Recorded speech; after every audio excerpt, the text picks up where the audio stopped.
How to steal fruits from other gardens and be rich faster in Grow a Garden on Roblox. Hey there, welcome back to our channel. So in this video, I'll explain how you can take fruit from other players' gardens and grow your own.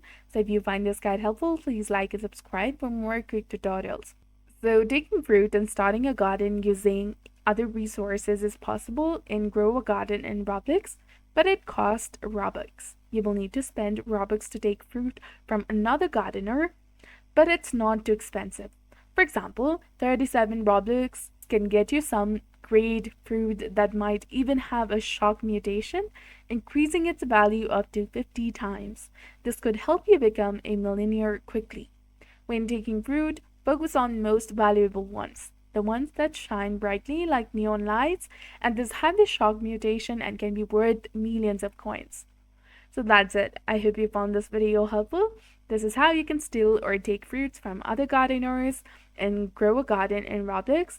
So please don't forget to like, comment, share, and subscribe to our channel. Thanks for watching.